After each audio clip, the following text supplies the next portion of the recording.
Hisar Lok Sabha seat से भाजपा गठबंधन यदि जाट को मैदान में उतारती है तो कांग्रेस जातीय समीकरण के मद्देनजर रामनिवास घोड़ेला को बना सकती है उम्मीदवार।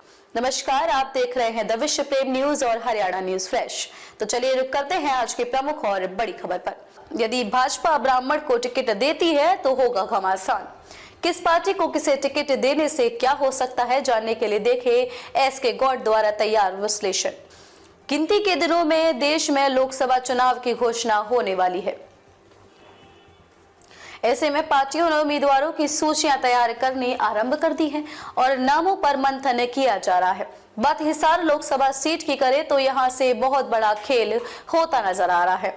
एक तरफ उप मुख्यमंत्री दुष्यंत चौटाला अपने छोटे भाई दिग्विजय सिंह चौटाला को हिसार से चुनावी समर में उतारने की जुगत में है, क्योंकि इनके बड़े भाई व प्रदेश के उप मुख्यमंत्री दुष्यंत चौटाला चाहते हैं कि स्वयं की तरह दिग्विजय सिंह भी हिसार से कम आयु में सांसद बने।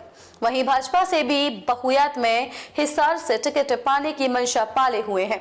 हिसार से टिकट मांगने वालों में इस समय भाजपा के जो नेता पंक्ति में लगे हैं उनमें से प्रमुख तौर पर वर्तमान सांसद ब्रजेंद्र सिंह, कैप्टन भूपेंद्र सिंह, पूर्व वित्त मंत्री हरियाणा कैप्टन अभिमन्यु, पूर्व सांसद कुलदीप बिश्नोई, रामफल शर्मा पावड़ा और पूर्व शिक्षा मंत्री हरियाणा प्रोफेसर छत्रपाल सिंह है।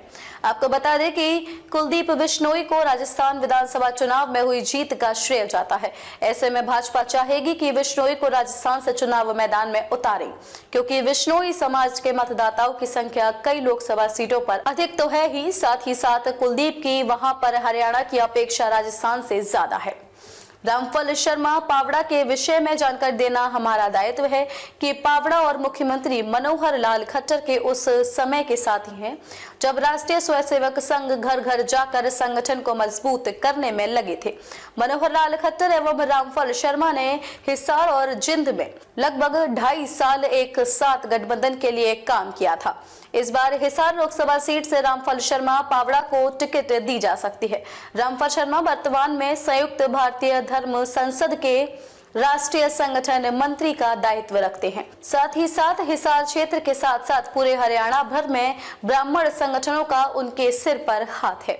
उधर मनोहर लाल खट्टर टोहाना से वर्तमान विधायक देवेंद्र बबली को हिसार लोकसभा के लिए हिसार जैसी टिकटार्थी की भीड़ भाड़ वाली सीट से टिकट दिलवाने के फिराक में है, मगर पावड़ा मनोहर लाल के करीबी रहे हैं। ऐसे में पावड़ा को टिकट दिया गया तो देवेंद्र बबली, ब्रजेंद्र सिंह, कैप्टन भूपेंद्र सिंह वीर चक्र, कैप्टन अभिमन्यु, प्रोफेसर छत्रपाल सिंह और दिग्विजय चौटाला के लिए मुश्किलें खड़ी हो जाती हैं।